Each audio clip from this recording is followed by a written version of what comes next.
when you're walking down the graduation aisle and your college is handing you your diploma and you're like, you know what, I'm going to go and get a job in my field. I'm going to kill it. I'm going to do all these kind of other things that are extraordinary, and people have just been waiting for me to graduate and I got jobs lined up. These days are gone. Now it is capitalism at its finest. And we're going to watch a video here in a little bit of this woman getting literally punched by capitalism. And she's like, oh my gosh, I'm literally failing and I'm literally not in my degree. And we're going to read some of these comments because this is what so many Americans are feeling. They're not saying it, but this woman hits all the pain points. So I'm not going to gatekeep, but we're going to watch this video right now. Getting crushed by capitalism is like so cringe, but it's like it's happening to me. And like I got a PhD from Berkeley and like I can't get a job to save my life. Like I got a soil biology PhD and like now I'm a tutor and a babysitter and a dog sitter. And like part of that is because like I don't want to like move to some random place in the middle of nowhere, but like the other half is like they cut all the funding for science, and like the biotech market is just like absolutely cratered, and like I have long COVID, so it's difficult for me to work like a full-time job. And just like I got on here to rant a little bit but like, oh my god, like what do we do? I just have to work. So first of all, let's look at what she said first. And she said that, oh my gosh, this is happening to me. And I've been telling you guys, since I started making content, everybody thinks everybody else gonna fail except me. Everybody else is gonna let go of the company besides me.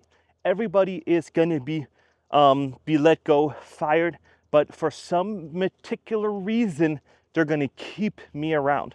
And this is just a greater fool's theory, and everybody keeps sending my comments, oh, this will never happen to me, this will never happen, and then all of a sudden it does. So it's better to plan than to just kind of be like, oh, it's never going to happen to me, it's never going to happen to me, Rico, you're such an idiot.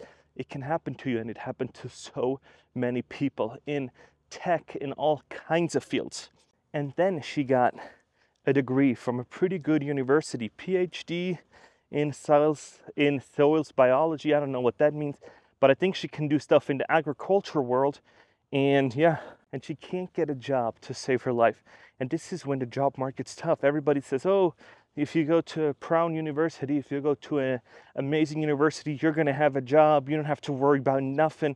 All of a sudden it comes to find out that just going to a university and getting a PhD isn't going to just get you a job. You have to do the work. You gotta have to do the interviews. You're gonna have to be willing to move. And this is the next step that I would critique.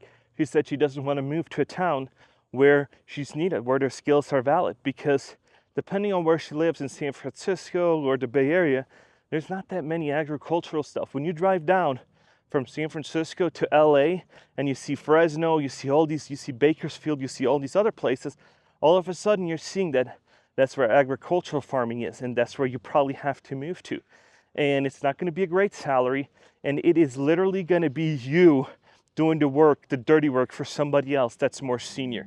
And you can tell me what you want in any industry. If you're going to start off, you're going to be doing the dirty work. You're going to be doing the stuff that nobody else at the company wants. Because why would they give some senior the shitty jobs? No, they're going to give it to you and saying, you know, you're the newbie, so you go and do it. And if you haven't, please like and subscribe. I make content like this all the time. And when you see her talk, she's talking about, oh, they've cut funding for science, they did all that. And I'm always an opponent of saying, oh, I can't find a job, I can't do it. You can. You just have to do the extracurricular activities. It's like my favorite word of 2025. You have to show now a company that you can do it, that you're willing to move, and you have to use your network. You have to leverage your contacts, and you have to leverage your position where you're in right now to get you that job, to get you in the field. And then all of a sudden you can be like, you know what? we're going to be doing it, we're going to be killing it, and I'm going to be moving to Fresno, wherever else where there is agriculture, so I can do soils engineering or whatever I'm going to be doing, and to make sure that I can grasp in my field, I can get started. And once you have a few years of experience, you can move back to the Bay Area, you can be in charge of labs or do something else. But unless you're going to go in and do the dirty work first, nobody's going to make you a manager of a lab. You're not going to be doing a whole bunch of stuff. And the longer you're now dog walking, the longer you're going to be doing babysitting and a tutor, and you're not going to be getting into your field, the longer it's going to take you to then go back into it. Because once you're going to start off and you're like, "Ah, I'm a tutor, I'm a babysitter, I do all this kind of other stuff," and time flies by so quick. And life isn't as long as you always think it is. And a year goes by quicker as you get older. And so all of a sudden you're in your 20s and you're like, oh my gosh, I'm in my 20s now, and I can skate by for a few years. I can do the micro retirement, work a little bit, be dog sitting a little bit, do all that stuff, and all of a sudden you're doing it for 2-3 years because you get semi comfortable, and all of a sudden you're starting to see, oh my gosh, I'm 26, maybe I met a new boyfriend, and maybe we want to have a family, but we're not nowhere near close of making enough money to actually then have a family to do all that. And all of a sudden you're like, I have a PhD in doing it, but am I utilizing it? No. So either you're going to go out there and you're going to go find a field in your field, you're going to go out and find a job in your field and just start working at it. It's not going to be pretty, but like I said before, every start off in every field is going to be brutal. So for instance, when I started off in HVAC and I did repairs, because you can't just be a team leader, you got to do the shitty work first.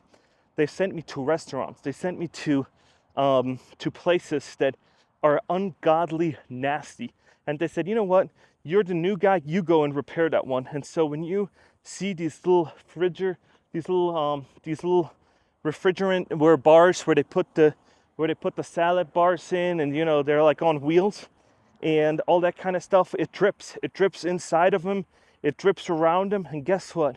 Rats, mice, and everything else just loves it. And it is basically nasty. There's mildew growth underneath of it. And yeah, it is just the nastiest thing. But guess what? You're the newbie. So they'll say, you know what? You go and do it. You go and do it. And then what do? You go and do it. Because there's bolts on it, people don't take the bolts off and vacuum and clean it back there. No, they just make it so the customers look onto the tray. It looks nice. What's inside, what's in the back, absolutely crazy. So yeah, that is how it is. You just got to go out there and just start doing it. You got to do the dirty work before they're going to give you the nicer jobs. As you grow more senior, you're going to get nicer jobs. Then they might hire somebody else, and then they're like, ha, now it's that guy's turn to do the shitty jobs. But guess what? That's how you build a reputation at your company. That's how you build a rapport. That's how you build relationships. And once you're there, once you're out of your 20s, you're starting to notice that relationships are key.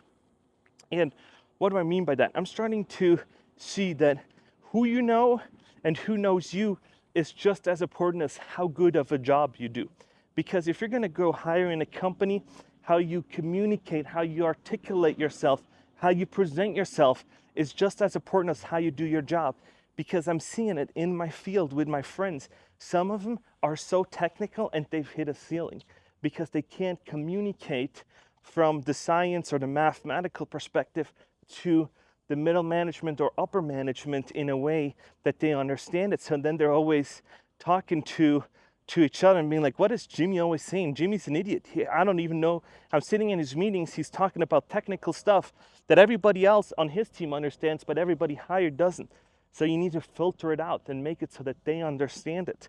And this is just how important relationships are and how you communicate. And I know not everybody has these skills. And this is why when people say, oh, sell it and redo it. For me, I'm a people person. I can articulate myself, or I can kind of bond with people and kind of say, hey, you know, it doesn't matter if you're rich, if you're poor, I can kind of have a conversation. I can kind of know of body language, of how they're feeling when I talk about certain stuff, and I can kind of pick up cues and be like, they don't want to talk about that, or maybe they don't feel that comfortable, and you can kind of pick up on that.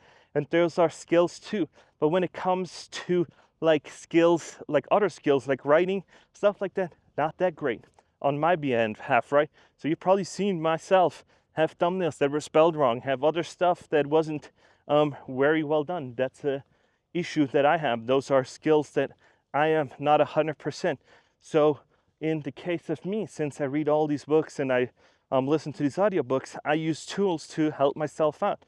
So AI comes in really handy for me to spell check, to do all these kind of skills, to make up my weaknesses, to make them into better strengths. Are they going to be 100% strengths? Probably not. But now they're at a level where it's going to be better. So when people tell me in the comment section, do you use AI? Hell yeah, I do. Or you would see that if I don't use it, you wouldn't know what I was talking about. And some of it maybe has to do with that I'm a foreigner, that I speak other languages, but I feel like those are just excuses. Writing just doesn't come natural to me. I don't know, but I know that a whole bunch of other people have that too. And so you got to pick your skill and kind of go with those skills and heavy leverage those. And the other ones, you try to find tools or find something how you can kind of bump them up to be like slightly below average or just average. And then all of a sudden you'll be fine. And so that's what I kind of done. I kind of hope that you guys see that, hey, my writing skills, my skills with AI has been significantly enhanced. So I kind of bumped them up to be a little bit higher than average or below average. I don't even know. I think with AI now, it's kind of easier to do than it used to be. Then you just had to write it from hand and then use some spell checker. But yeah, these are some of the pros and cons that I have. And so in your field, you need to leverage your pros and cons, and you need to leverage those skills that you're really good at and lean into those. And the ones you're not, you just kind of figure out tools like AI. How can I do that?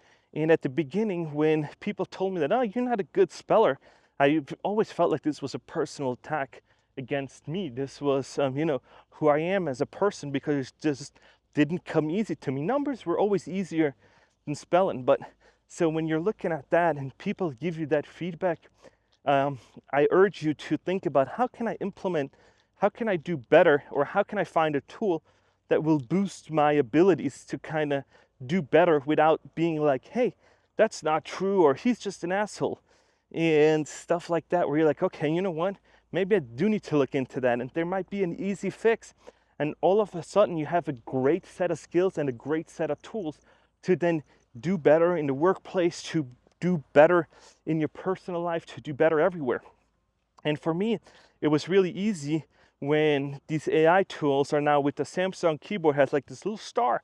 And every time I just look at it, I just write it, and then I click that star and it says spell check, and then it says rewrite, and that's kind of what I do.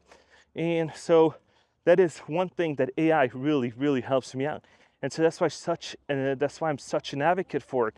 Because if you can then use that to do a lot better in your life, and you can use that to come up with, I don't want to say flaws, but it's something like it. It's something like weaknesses or not strengths, something like it. Then you're going to be really well set off to accelerate in your career, to accelerate all the way. Look at this little guy.